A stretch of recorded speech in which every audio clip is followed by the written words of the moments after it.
There are people who rebuild their lives in quiet ways. And then there are people who choose the long road.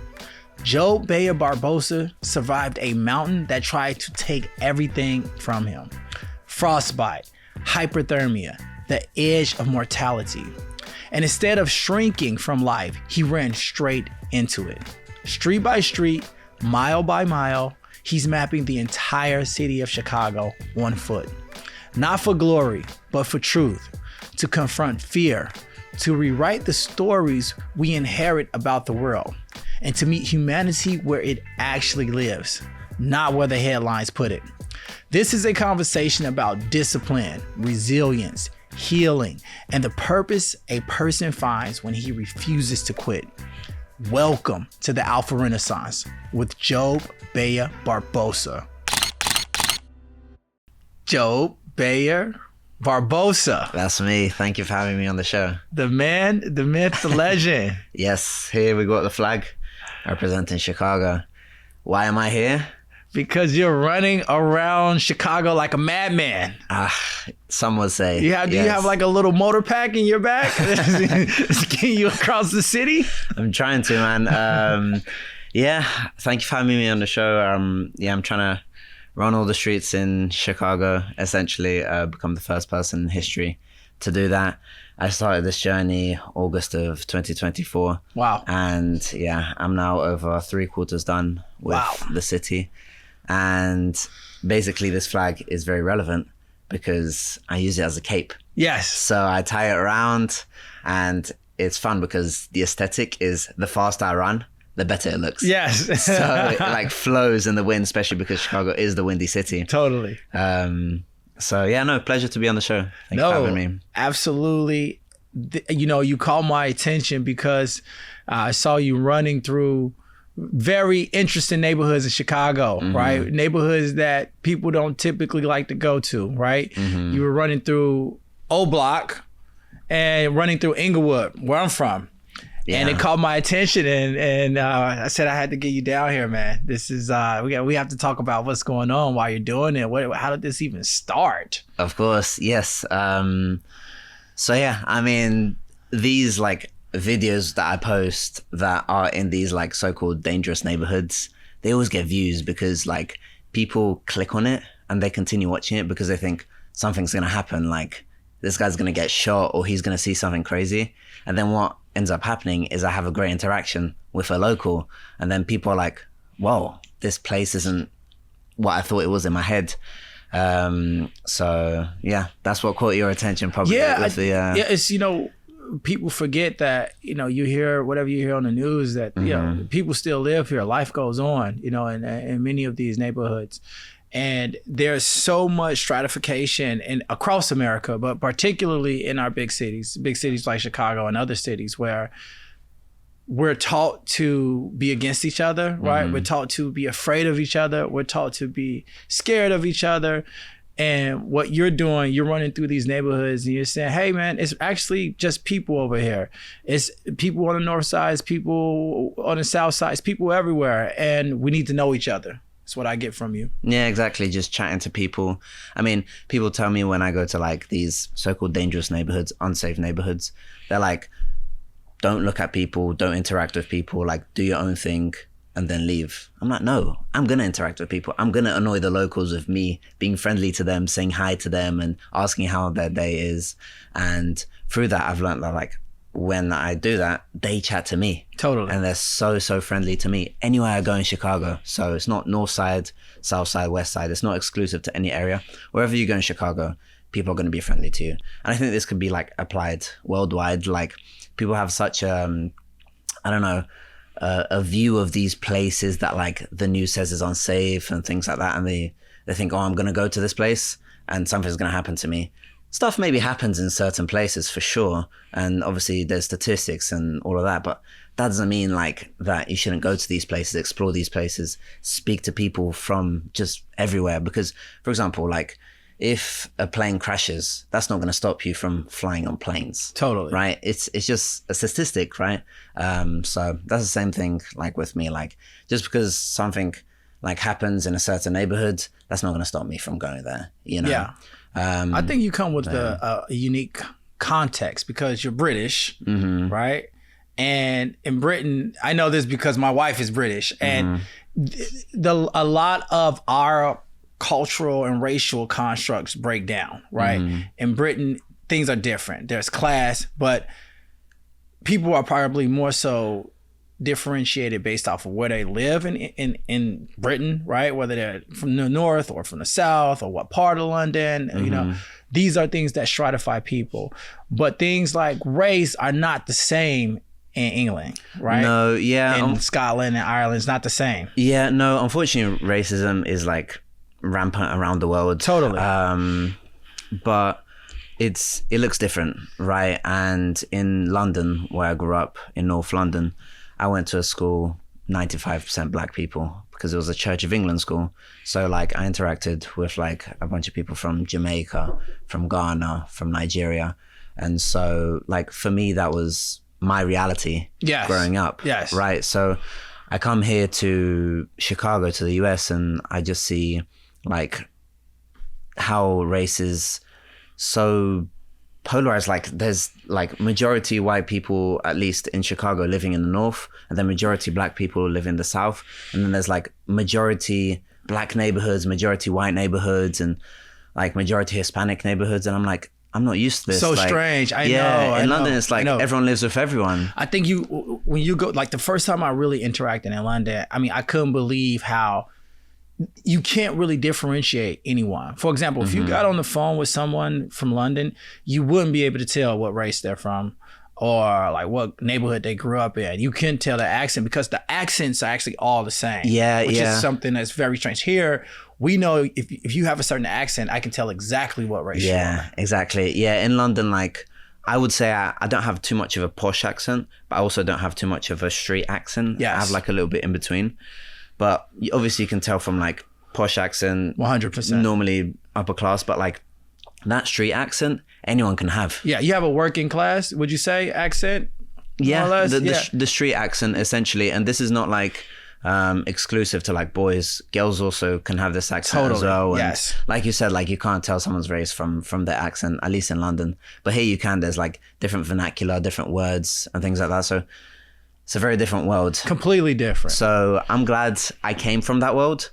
So now I go to Chicago and I'm like, you know what? There shouldn't be this divide, right? Yeah. And like someone like me is gonna go to these neighborhoods without these preconceived notions of like how dangerous they are. And I'm just gonna interact with the locals, and lo and behold, I've been fine. Yeah, so, you're still alive. I'm still alive. You made it down to Austin to go for a run. We went on a nice run earlier. It was a good run. Yeah, a lot of people out running right now in Chicago. It's absolutely freezing. So. Yeah, it's snow on the ground. Yeah, a lot of snow on the ground. Was it snow out here for us? Did you see any snow? No snow for us. But did you see amazing. people dressed like it was snowing? Yes, gloves and everything. Yeah. It's hilarious every time I see. I love it. These people, they freak out with any cold weather, and I get it. I mean, we are maybe insane for being so used to cold weather. I mean, we normalize it. Yeah. I mean, for me, I don't mind the cold because the colder it is, the faster I run, the quicker I finish my run. Because if I stop, I'm going to freeze to death. Yes, absolutely. So I have to run.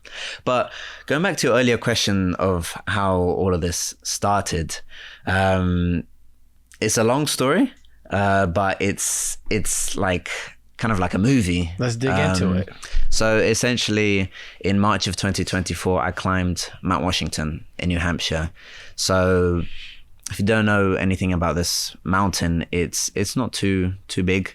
However, it's got the world record for the highest wind speed ever recorded. Oh, wow. And so it's quite a dangerous mountain. I didn't know this because I was on like a quest to like visit different states and things like that. Yeah. So I went to this mountain and I was like, this is going to be the thing that I do in New Hampshire. I'm going to check this off my list. Did you remember how many miles per hour it was, or how fast? 231 miles per hour. That's pretty fast. So it was crazy. Yeah. I mean, I kite surfing 20 miles per hour and I'm happy. 25 is great. 30, okay. We get gnarly. Yeah, we had 50 miles per hour wind in Chicago, and that was crazy. Yeah. So I can't even imagine. You can feel 231. Wow. Crazy. Yeah. Insane. And so it also has the lowest wind chill ever recorded in US history. So I decided to climb it. I was like, why not? Yeah. I didn't know this, obviously. I was like, this is the tallest mountain in New Hampshire. It's got all these statistics, but I mean, they're statistics, right? But lo and behold, I climbed this mountain. I started at 10:30 a.m. I was alone. Shouldn't go alone when you're hiking. Hiking by yourself. Hiking by myself. You always need a buddy when you hike. Yeah, I was not prepared for the weather as well. And so I climbed at 4 p.m. So like 5.5 hours later. And then I saw that it was getting dark because it was March. So I decided I'm going to slide down the mountain. It's going to get me like down quicker. And so I slid down the mountain and I fell. I hit my head and I woke up, called emergency, and they came like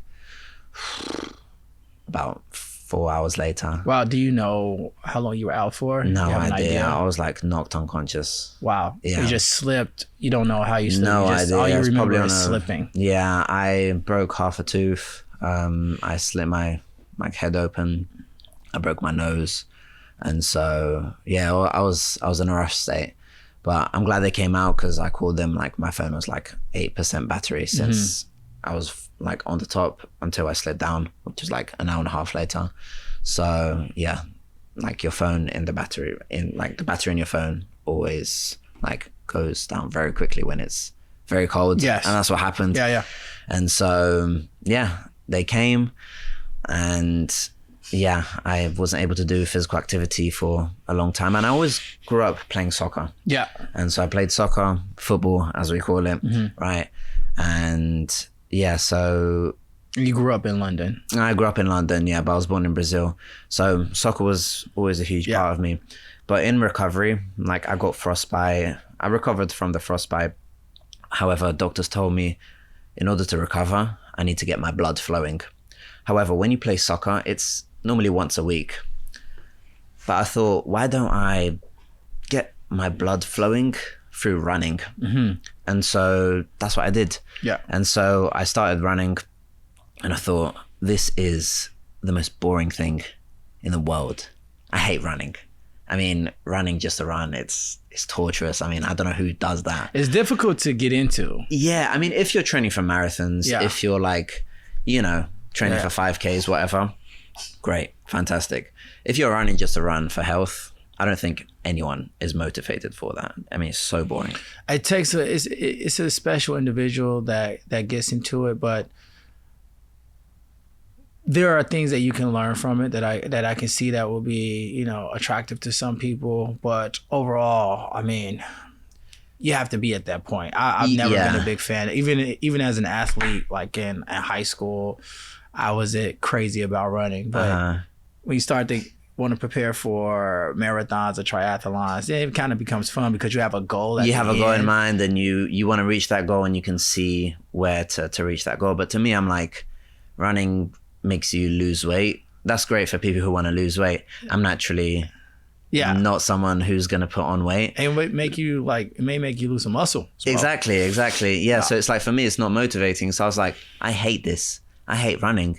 And so I saw like that there was this app where you could track where you've ran around the city and you can kind of see like the potential. And so I was like, oh, that's cool. Maybe I'm going to go to like different neighborhoods, explore, and then I started liking it a lot more. I was like, oh, this is fun. Like I can go to these different neighborhoods. I can run in these different neighborhoods. And then my personality is I'm kind of like a completionist. So if you give me a goal, if you give me a task, I'm going to have to complete it. Yeah. So I saw the percentage and I saw like, oh, I've gone to these various neighborhoods and my percentage is 2%. I need to complete Chicago. Yeah. So that's what led me to be like, okay, let me complete Chicago. And then I saw in the leaderboard of like this app. Yeah. And no one ever like ran the whole city. Probably because of that, because of people are scared. People are scared to go to these South Side neighborhood, these West Side neighborhoods. Yeah. And so I was like, I'm going to do that. And I'm going to run the whole city. So that's like the story of how I'm now trying to run all the streets in Chicago. How long did you live in the city before you started this running journey? So I lived in the city for about 3 years and never really left the downtown area. And yeah, so only 3 years. And then it's been about a year and a half that I've started running. I know one of my friends wanted me to ask you, was this a part of some sick initiation process to become a Chicagoan? I did that we make you run the entire city. I just want to make sure that, you know, you're here on your own free will. No, I'm here. Not any duress. No one forced me to run all the streets. I'm forcing myself to. And I say to people, like, I hate running, and I still do. I hate running. I think it's the most boring thing in the world, but I like to tell people that I'm not a runner. I'm an urban explorer, because if I tell people I'm a runner, then I'm going to start hating on running, because I really don't like it. Yeah. But exploring, like, yeah, going on the train, going on the bus, and going to these different places, that's something I really like doing. And I love connecting with people. Like, I love chatting to people. I love hearing their stories. And yeah, because like, if someone like says hi to you, says, hi, how are you? Like, you're going to say, yeah, I'm good, you. But if someone actually like starts a conversation with you, but like, oh, how actually are you? Like, what was your experience has been like? How's your day actually been and stuff like that? Yeah. Like, that's very impactful. And so I love doing that with people and like having conversations with people and stuff like that. Sometimes on my runs, it's like very mundane, very like, oh, this weather's crazy, right? It's 0 degrees Fahrenheit and all that. But like, I try to sometimes switch it up a bit and have like actual deep conversations with people and just try to like learn their perspectives of like where they're like living in and how their experiences have what been their life is like, what they're what their going life is like, through. exactly. Totally. Yeah. I mean, I feel like you've also used this as a rebirth. You had this horrible accident, right? Could have lost your life, by the way. So, you know, you're lucky to be here. And taking that pain and turning it into something productive and participatory, actually, for other people to join in and kind of do the same thing. Did you know what have this effect on yourself and other people? No idea. No idea. No idea. I just did it just to, you know, just to be the first person to do something, you know, and then it just became this like, and it's becoming this like movement of people like actually looking at Chicago, looking at these big cities and being like, actually, no, it's chill. I can go anywhere. Like, I shouldn't dictate where I go based on what the news says, based on what statistics say. Like, I can easily explore. I can easily go to these different places. So I didn't expect it to be like this. I just thought it's just going to be me going to different places, and that's pretty much it. But it's turned out to be a little bit bigger than that, so that's good. What do you feel like you've encountered that's changed you the most, that you've seen running these streets? Because I mean, you're at 3/4 of the way. Yeah, over 3/4 of the way. So like, for the most part, it's like these things that I have in my head, like that we all have in our head. Like, for example, I was running in West Garfield Park just last week, and I encountered like, I was running past these like 5 group of like young black men, which the majority of the people would probably go to the other side of the road, right? They were wearing like balaclavas and stuff like that. They were playing like drill music. Yeah. And I just ran past them. I was like, how you doing, lads? And they were like, I'm doing good, sir. What are you doing? And I told them the story. Because obviously I'm wearing the Chicago flag. As a cape. But I told them the story, and that's like, that's very cool, man. Welcome to our neighborhood. Yeah. And I felt so welcome.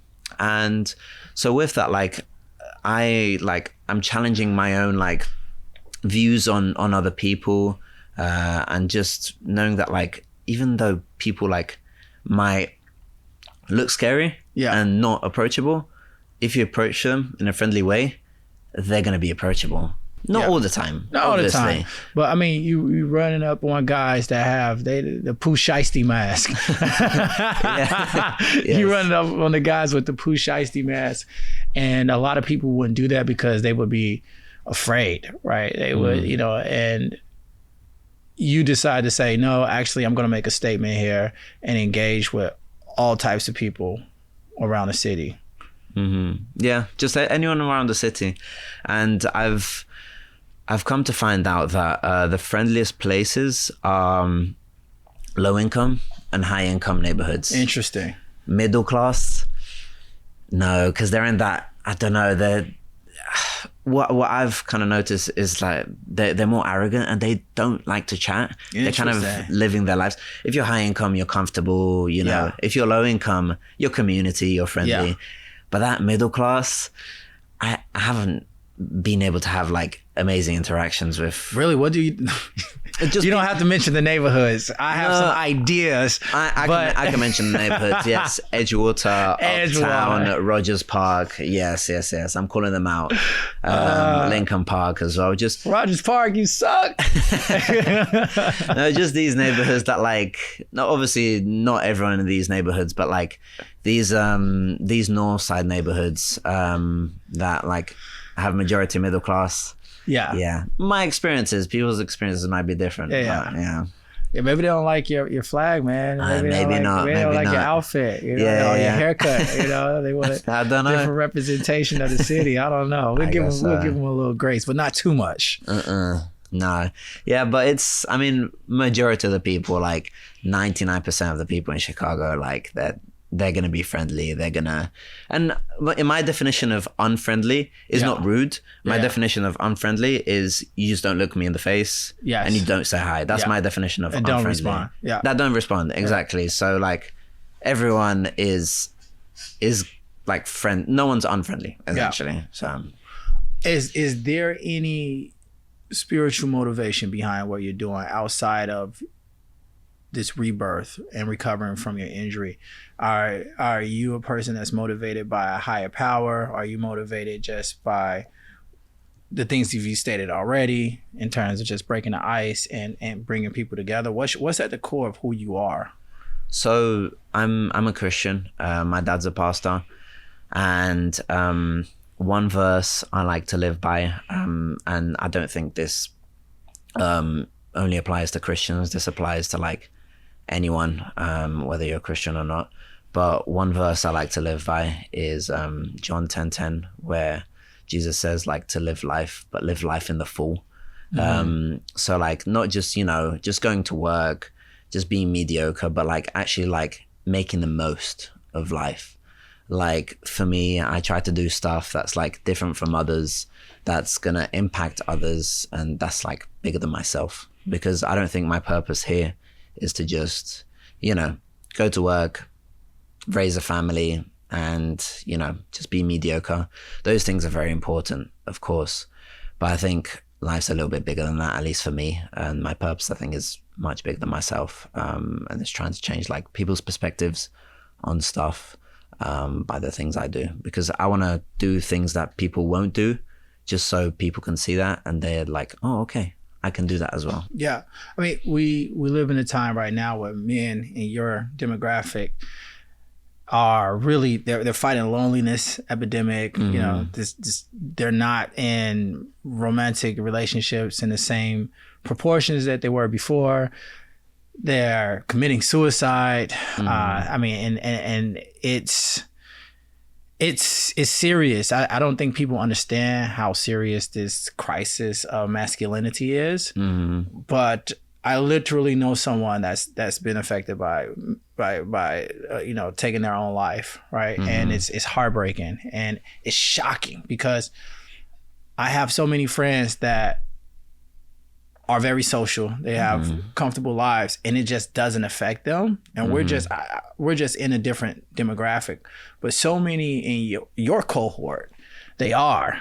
Yeah, just affected by these, mental health struggles. For me, what like is at the core, because I'm a psychologist. I'm training to be a psychologist.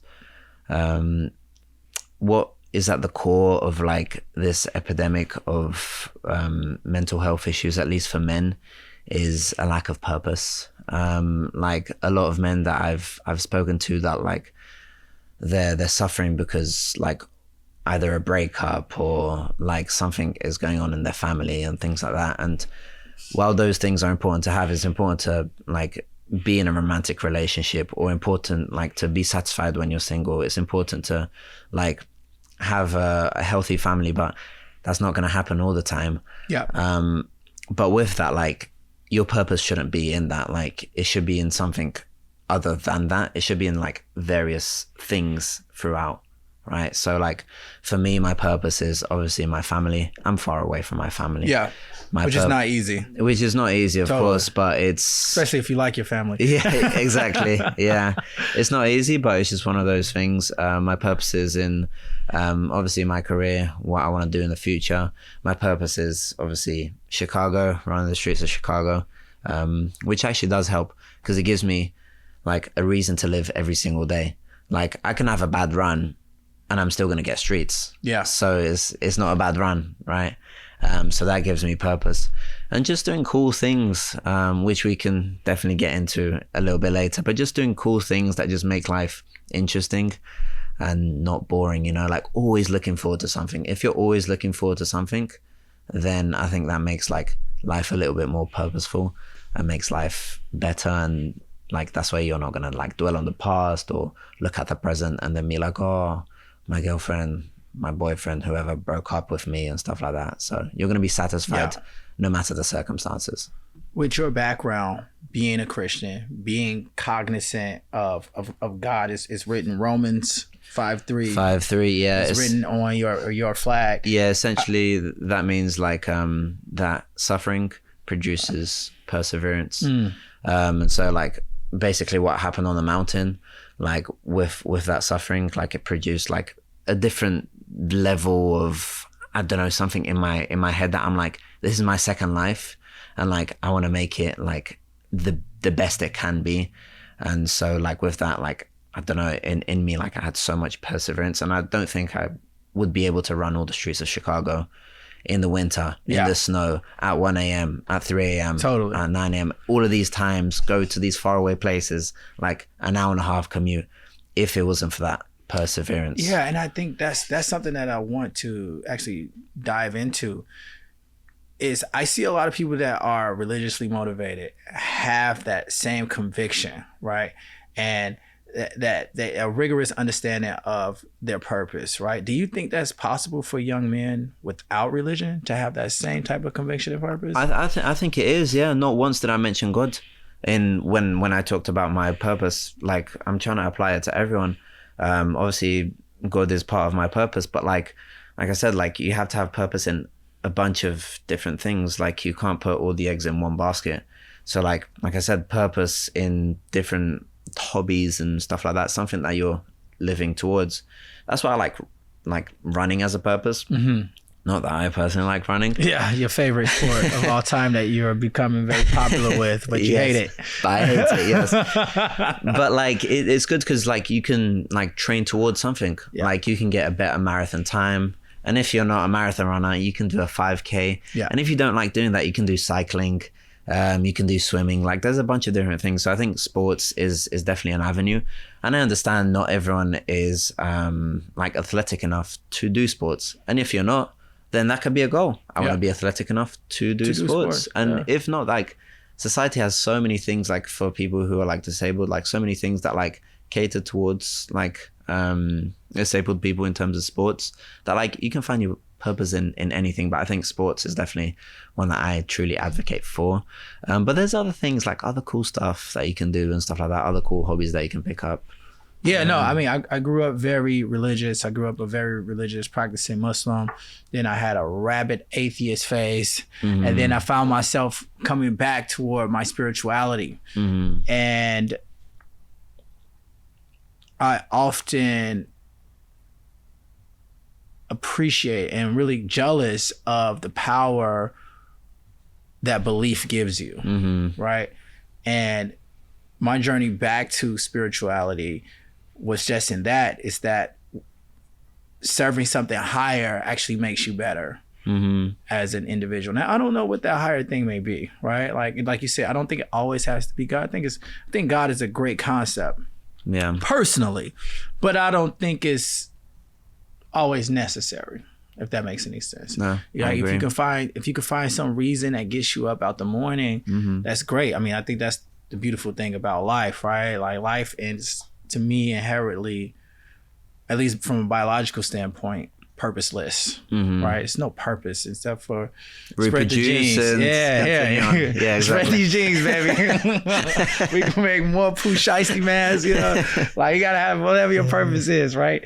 But I think in that why I made peace was, and with my spirituality, my faith, my beliefs, was that, yeah, life is biologically purposeless.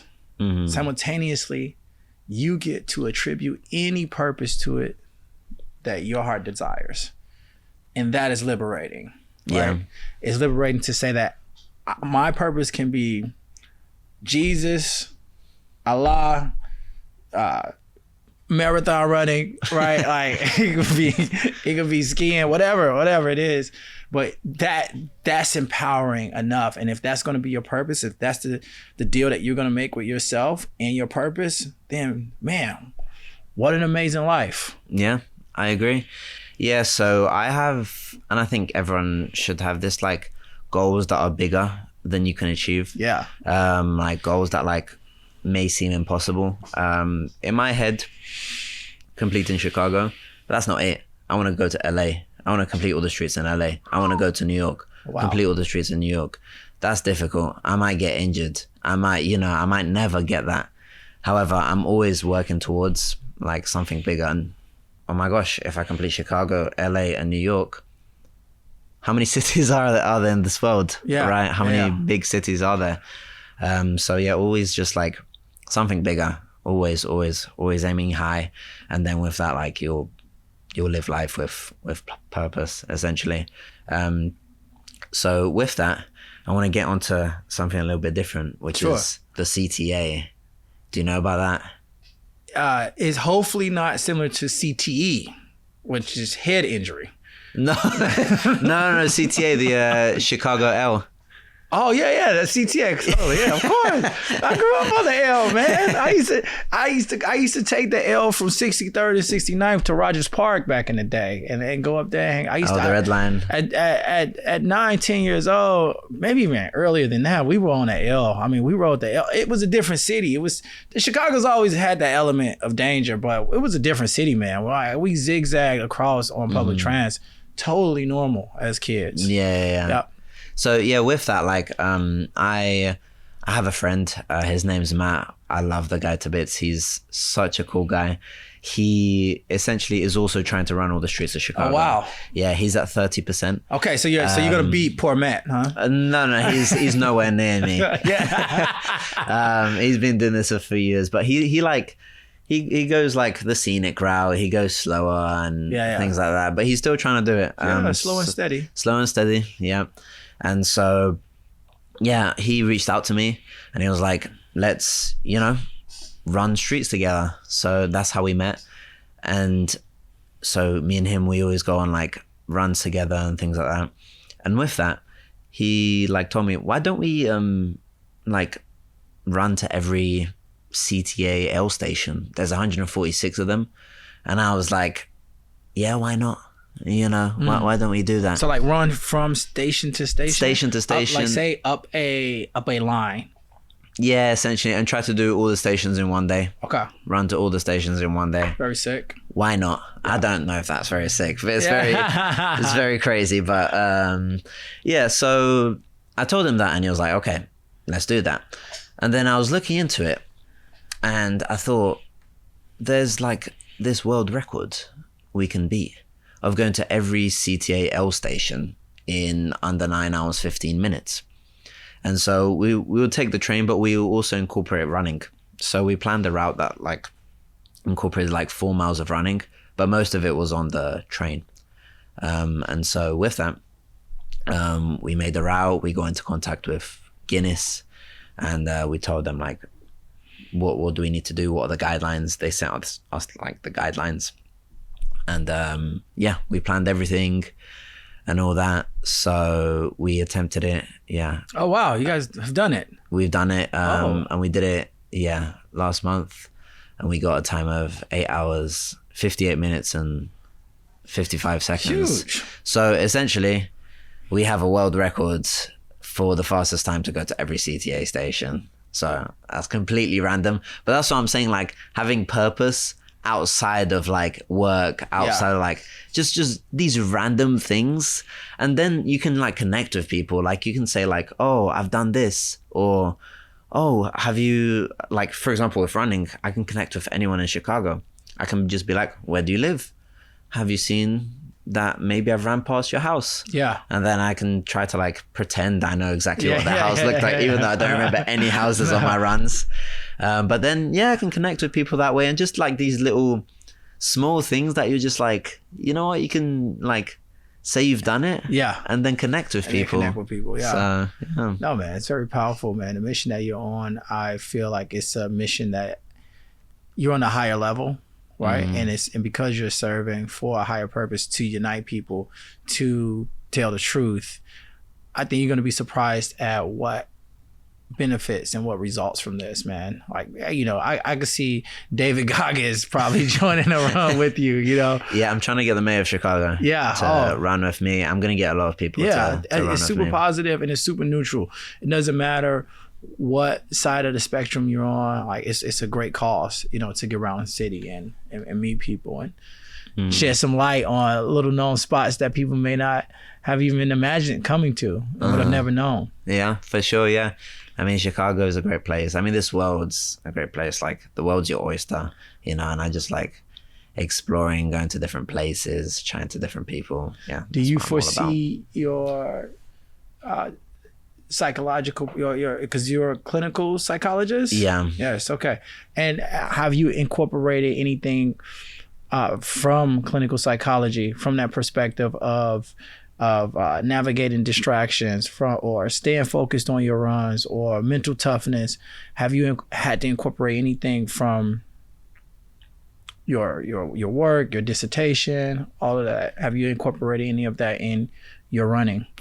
Yeah, I mean, with psychology, like, you start to understand like the limits of the human mind, but like the unlimited nature of the human body, because like even if your mind tells you to stop, like your body can still continue, at least in running.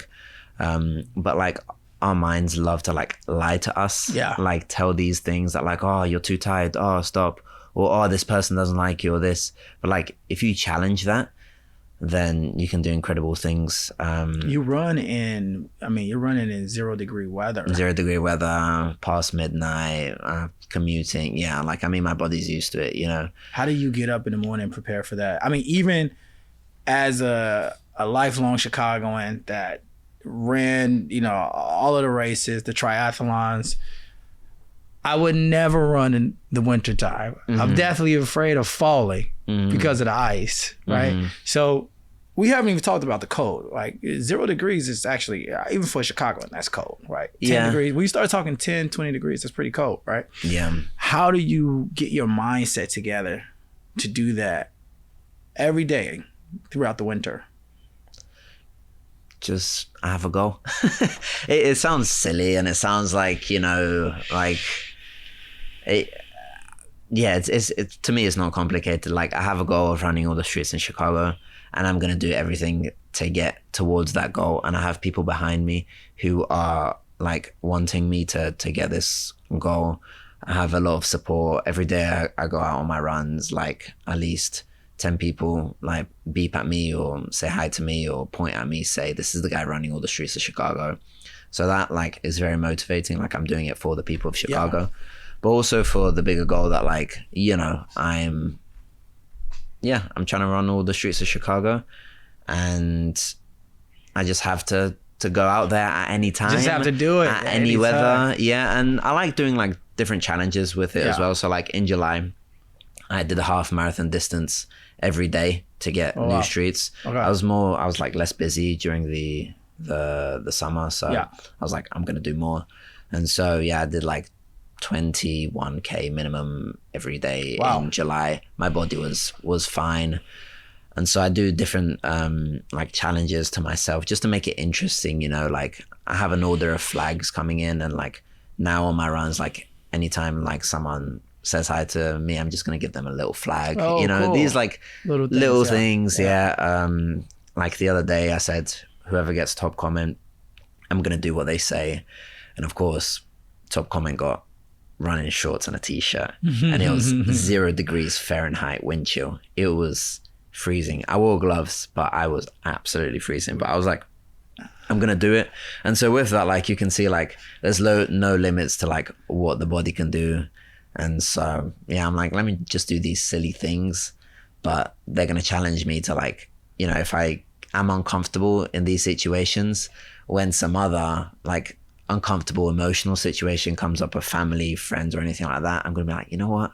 That's like not as bad as like running out in shorts and a t-shirt in 0 degree Fahrenheit weather. Yeah. So, yeah. Yeah, man. Going to do Chicago and then doing another city like, you know, whatever, Atlanta, that's going to be quite a challenge, man. You'll have to distill this process so that you can have others join you and, you know, everyone can do it together with you with that same hardcore mindset that you have. Yeah. Because this is, I mean, to be able to just do it without having a system is pretty remarkable. You know, for most people, every day isn't the same, right? So you have some days where you're more motivated than others. You have some days where just life happens, right? And you may not be able to run. You may not have the same motivation to run. But the fact that you're able to just get out there and just go regardless is powerful, man. Yeah, you need to write a book on that. Yeah, that's the thing. Like, if you have a goal, you're just gonna go and do anything towards that goal, and you're not gonna care, you know. So yeah, to me, it's like it's tough sometimes, like the commute. Yeah. Because it's cold. Because I don't want to wear a jacket. Because if I've ran in a jacket before and I sweat too much, so I have to like wear minimal layers. Yeah. In the cold because I know I'm gonna sweat a lot in the cold. And so the hardest part is actually like commuting there because it's going to be very, very cold and I'm going to be freezing. As soon as I start running, I'm like, this is chill. Like, yeah. How do you foresee this ending? When do you think it will end, I should say? I want to finish all the streets of Chicago by spring of 2026. I don't have a set date. However, I want to have like a Forrest Gump style deal where the whole of Chicago, obviously not the whole, but like I want so many people out there like running behind me, cheering. I've spoken to a lot of media, news sources, and they're going to be there on the day. So I want to just get like thousands and thousands. I want like the roads to be blogged and stuff like that just on my final run. And so I want to make it like a big deal. So I'm probably going to end it in the Loop because that's most accessible to everyone. Yeah, totally. That's the plan. Downtown. In the downtown. Yeah. Grand finale. Yes, and I want to speak to the mayor and I want to speak to officials in Chicago. I want a plaque. Yeah. Like that's put up somewhere. Because not just it'll be a Guinness record. Maybe I'm trying to make it a record, but more so I want to like not for the recognition, but like to show people that like this guy ran every single street in Chicago. He lived to tell the tale, and so like that's gonna make more people explore places in Chicago. Yeah, and so it's gonna be like a ripple effect that's gonna like unite the whole city. And not just Chicago though, too. Like this is this effort. One thing that really attracted me about like to what you're doing was like this is an effort that needs to be implemented across the country, right? We live in a country that's very divided, right? Literally north and south, east and west. Whatever race you are, whatever gender, you just pick one, regions. Everyone's kind of at each other's neck for some reason, right? And I don't know, it's like we discussed earlier, America's not really a country, it's a continent. It's just its on its own gravitational pull. It's huge, yeah. Yeah, it's huge. And there's so many lessons in what you're doing, not just for Chicago, but for the greater country, in terms of getting people together, mixing different types of people up so that they can see, hey, the other side isn't that bad. The other side is just like me and you. Yeah. Which sounds silly. And I hate to make these like Sesame Street statements, but the truth is they need to be made, right? Like Go out, go to the other side of the country, go to the other side of your city, go see other people, see other things, get the experiences. You don't have to do it every time, but do it at least once in your life to just see what's out there and explore. Don't be afraid. I agree. Fear holds us back so much. Yeah, I agree. Yeah, because I went to school undergrad in Kentucky, and so many people in Kentucky have such a flawed view of Chicago. I'm sure a lot of people do. Yeah, I live in Texas and people do as well. Yeah, exactly. And then people, by the way, people in Chicago have a flawed view of people in Texas. They think everyone is rednecks. Exactly. Both of them are insane. Exactly. Like people in Chicago, they think the South is so racist, so homophobic. Like if you go there, like, no, that's not the case. Like I've lived in both worlds. Totally. And I've interacted with a bunch of people in both worlds, and that's just not the case. So it's not like big cities. No, it's everyone. And there's like definitely polarization, either politically, race-wise as well, just anything like that tries to divide people. But yeah, just it's a sad reality. But I think with what I'm doing, it's much bigger than myself. It's trying to unite at least Chicago, which I'm doing a little by little, but also uniting the country and the world. But that's what I'm saying. Big goals, lifetime, maybe not going to achieve, but like having that purpose, you know. People listening to this right now may say that is audacious. Okay. Politicians can't even unite this country, but also I don't even know if they're trying to unite the country, by the way. But you have to be audacious. You have to dream big. Mm-hmm. I agree. Yeah, you have to. And you have to start somewhere. So if it's a city that is a microcosm of the country, which Chicago is, it's a city that's divided on so many lines, right? Everyone's the same, by the way. All the neighborhoods are the same, but they're divided across so many strata. And that's just exactly how the country is. Mm-hmm. And so, yeah, I mean, the work that you're doing, man, I'm stoked about it. I'm excited to see where it goes. Thank you. Yeah, I agree with that in terms of people do try to, I mean, at least what I'm learning and stuff like that, people do try to, be united and stuff like that. But I feel like in the world, at least on social media and things like that, there's a lot of people just virtue signaling and like posting stuff and things like that, but actually not going out and doing the stuff. Like, for example, I know a lot of people who at my school or just in like downtown Chicago or even like in some north side neighborhoods, like who say equal rights to all, like we should do this, we should do that. But they don't go to the south side. They're scared of the south side. They're scared of majority black neighborhoods. Yeah. I'm like, how can you say this? How can you have like an anti-racist stance, but then not go to a place that's majority black people? That's like a racist stance in itself. Yeah. You know?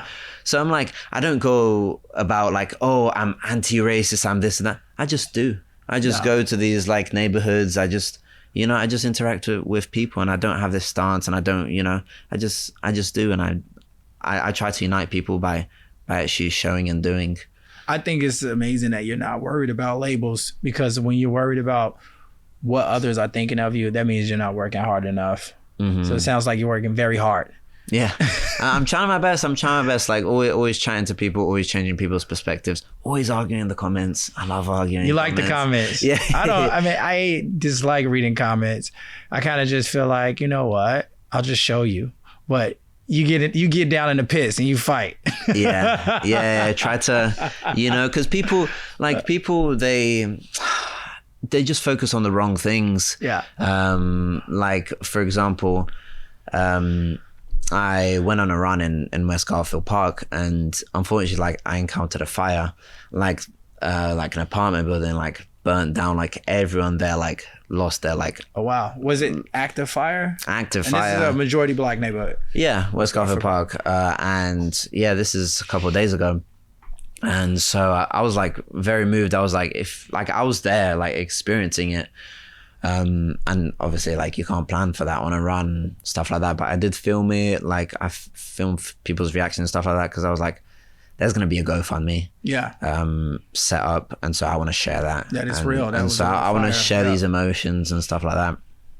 And yeah, with that, like, some of the comments was like talking about my language towards like the people when I was running past them. Like, for example, I ran past like these like lads that we were talking about, like that were wearing like balaclavas. They were like quite young and stuff like that. And I was like, all right, see you later, boys.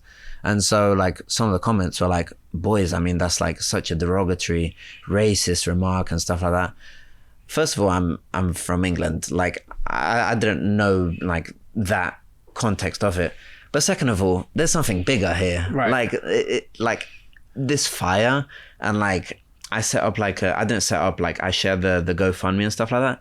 Like, instead of, you know, like going at me for my language, donate, you know, like make an impact. This is the hilarious part about this is that people would say that you're racist or you're using like racist terminology or you're not being thoughtful or whatever they're saying, right? The fact that you're running through West Garfield Park, by the way, I don't know. I mean, running through West Garfield Park, I don't think racist people would run through West Garfield Park. I don't think so either. I don't, but that again, because there's this conditioning, because in this country, we don't know each other. Mm-hmm. And from my perspective, that's on purpose, right? This is the most powerful country in the history of countries. It's the most powerful country in the world. It's the richest country in the history of history, okay? This population, the people in this country are powerful, okay? When united. That's the issue. When united, right? How do you control a country with such powerful individuals? You keep them divided. You have them attack each other reactionarily. Mm-hmm. This person, he said boy, he said lads. It's like, man, you're English. That's how you guys talk. You don't have any. I go to England all the time with my wife. Like that, it's just how you talk, okay?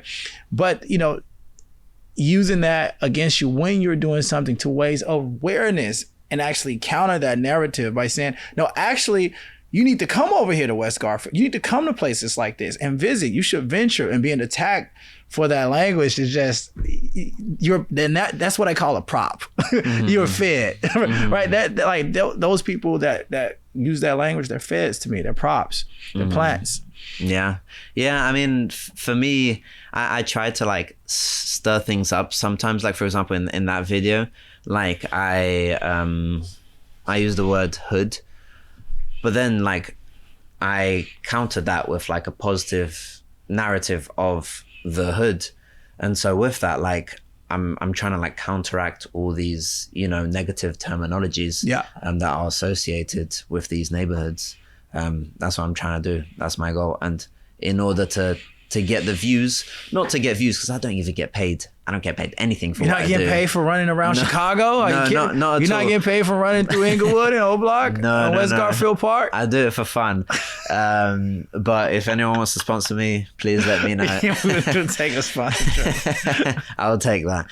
But like the views help me like with my message, right? Absolutely. So like if I use the word hood, like I would get more views, but then I can counteract that with something positive. Absolutely. Right? If I just say, oh, I'm here in West Garfield Park, it's not going to get as many views. And so that's going to be less impactful. So I'm using negative terminology with the hood, but transforming that into something positive, or positive interactions with people. Yeah. So. No, I'm totally for it. I highly support you. You have the support of an official Chicagoan from the hood, by the way, from Inglewood. Okay. I was outside. Let's be clear. And I support what you're doing across the city, because I think it's not just, it's definitely a Chicago story, but it's not only a Chicago story. Like that was Sherman Dilla Thompson. He's one of my favorite, the Chicago historian. He reached out to me. Really? We're gonna run together. Oh, excellent. Yeah, he's great. Excellent. Yeah. Oh man, he's amazing. I would love to get that guy on the show, because he always has this phrase. everything dope about Comes from America Chicago. came from Chicago, which is true. Yeah. And see, everything dope about America came from Chicago. It is true. And people wonder why we're so cocky. It's because we built the country. Sorry, so I think what you're doing is a great example for the city, but also for the entire country and thus humanity, because what we do here affects the rest of the world.